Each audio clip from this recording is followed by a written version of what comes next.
His fourth year as the head coach of the De La Salle Cavaliers. He guided the Cavs to their first playoff win in 45 years a year ago, and he's led De La Salle to the state playoffs in all three of his seasons. He played and coached previously at Archbishop Rummel. De La Salle won a season opener 44-14 over Lake Area New Tech, and the Cavaliers will host Hancock County, Mississippi this Friday night at 7 p.m. at Pan American Stadium. Please give a warm, Ready New Orleans Sports Foundation Quarterback Club welcome to Ryan Manale of the De La Salle Cavaliers. Ryan?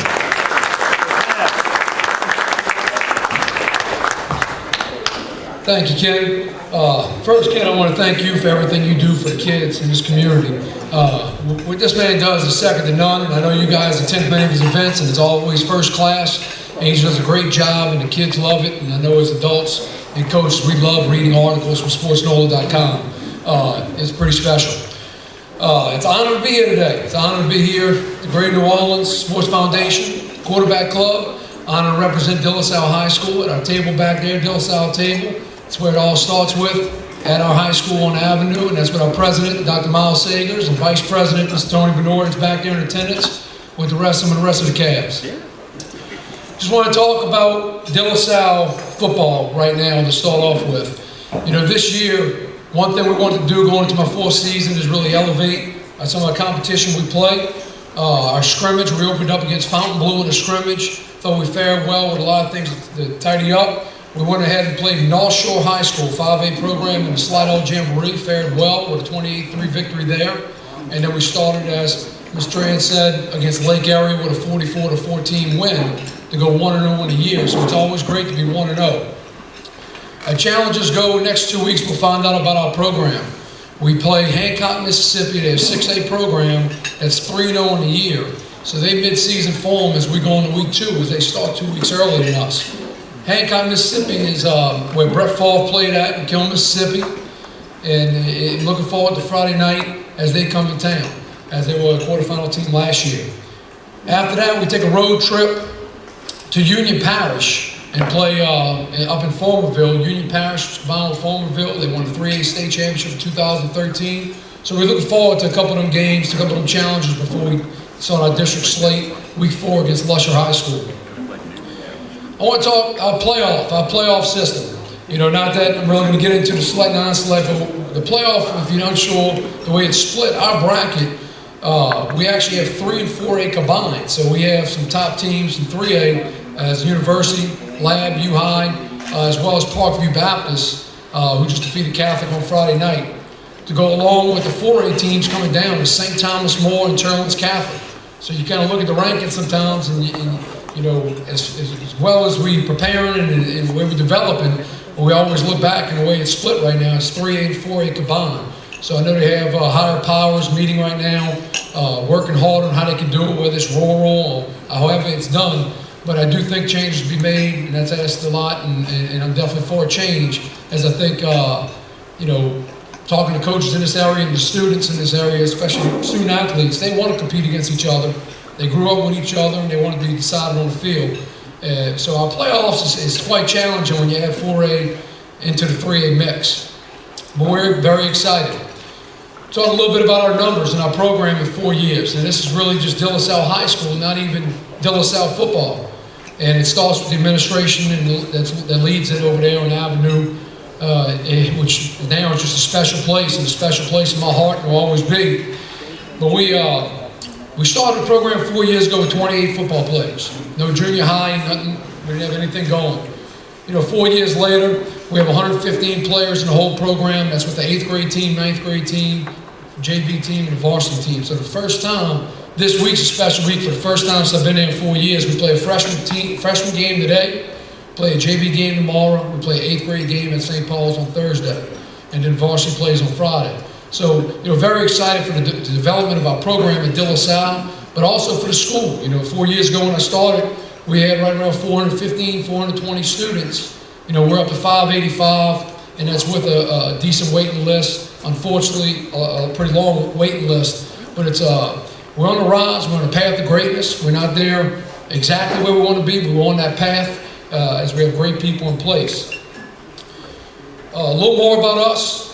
You know, I touched on the junior high a little bit. We started off in our 8th grade, played a couple games. Our 8th grades have been fortunate enough to play Mandeville's Junior High, as well as Fontainebleau's Junior High, and we were able to defeat both of them guys. Freshman team has played Mandeville High School and Jesuit High School. We 2-0 in our freshman slate as well, with 2 nice victories over quality opponents. So our whole program of schools on the rise, and we're really looking forward to the development of where the season goes. If you have in the area and you have a chance, especially alums, I know just today I had a few alums stop and just say keep us proud of De La Salle. If you ever have a chance to come return to De La Salle, whether it's during the school day and see the type of students we have there, it's great. And I kind of look in the crowd today. Last time I spoke, it was all males. I see a little co-ed, adaptation to this quarterback club. So we love that at De La Salle. We're a co-ed school, and I think it's pretty neat and unique, and it's something that if you can make it back to the Avenue, you'd be proud of what you see.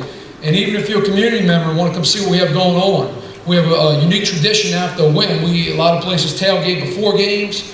We tailgate after games as well. After a victory, we come back and we raise a flag, and we have an outdoor kitchen out there that started this past Thursday night, which was awesome. And anybody in the community that's out there uptown and want to come see and support a game, local game, afterwards we feed everybody that's there, we raise the flag, and it's really, really unique what we do at De La Salle High School. But, on that, this Friday night, I'm sure it's going to be a very good game against Hancock, Mississippi, 3-0 program. Should be a very good crowd. You don't have to come to our game, but I will tell you, Louisiana football is second to none. I firmly believe that. I think we have a lot of quality coaches, a lot of quality teams, a lot of quality players in this state. So go out and support. Go out on a Friday night, Thursday, Friday night, and support your local team. Support the student athletes as they work hard to represent their schools. And Friday night's pretty special down here in New Orleans, Louisiana. One of the last things I want to do is talk about sports NOLA. I'm driving up last Friday, going on the road to just watch the program play. I sent a little text to Ken Trey and just said, I'm out in this part of the state. Is there any way I could pick up your roundup prep show on my way home driving? He texted back within 5 minutes, responded back with some station out in another part of Louisiana, and there he was right there on the radio. Because if you listen to Friday night, that Friday night prep roundup show, his crew does it as good as anybody out there. And that's not just in this area. I'm talking across the country from different people I talk to. So with that, I know we have some quality speakers up here I can't wait to hear. I'm going to open up to any questions. Any questions you guys may have. Raise your hand. We got microphones. Raise your hand. Question. Raise your hand. Coach, how are we doing with the colleges? Increased interest in our players. Is that going up too? Absolutely. This spring we had 77 different colleges attend spring football practice down here in De La Salle. We had, my first year, you didn't really see them around too much, but year 4 here, we have 77 colleges came by. I made a point to the kids to tell them their hard work and what we're doing, and proud of my coaches and players, and it's really where we're at. So yes, they had quality teams come down and see us practice, including a couple of them up here. Coach, congratulations on your success this year. But did you see the video of those Texas players that basically committed a battery on the official on Friday night? And what do you think about that, and what do you think should happen? Yeah, it's very unfortunate. Unfortunately, I was able to see it. I actually just saw it a couple of days ago. Not sure exactly what's going to happen, because I know it's going into court case and getting a legal involvement. But I know in the program at De La Salle, my program, that it wouldn't even go that far as suspensions, because they wouldn't be part of the program. That was uncalled for, and I think it always starts up top with the coach and just everybody in the whole program. That was embarrassing for that whole school program. Anyone else? Hi. What part of town do you draw your students from and the athletes that end up running? Absolutely. We located 5300 St. Charles Avenue, right dead smack uptown New Orleans. There's, when I first got there, you could throw a baseball and hit all our district. We have in Newman right there across the street. We have Lusher in Maine. We have so many schools right in the area. We do draw from a number of different places. Actually, the West Bank is, I think, one of the top zip codes that come through to uptown New Orleans. But besides having uptown New Orleans kids, We really are strong on Jefferson Parish West Bank, Jefferson Parish East Bank, into Kenner. So we definitely have kids draw from all over the place, and I think it's worth the drive for them families. We'll touch on, as Kim was alluded to, a couple Division I players that may, be standing out right now. We do have a wide receiver, number 7, Christian Booker. A lot of colleges drew interest in him over the springtime.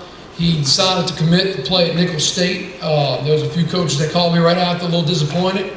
I already see his recruiting trail picking up as letters are starting to come in and different forms of contact are coming in on him. And who knows what happens if he has a successful year. But, I do feel that he committed to play for a good program, and Coach Rebo and Nicholls State, as he's going to turn around. Outside of that, we do have some good young talent. We have other seniors that have interest. We have Samaj Lewis. Samaj Lewis is a cornerback for us. He's also committed to play college football. He's a trip. He's a track star, baseball star.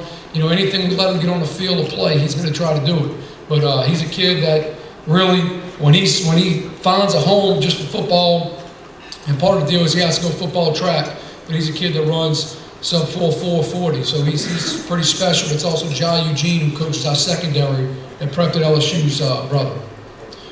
But and everybody else, we do have some good young talent coming up, but those are a couple guys that already have college commits into the season right now. Any other questions? Thank you, guys.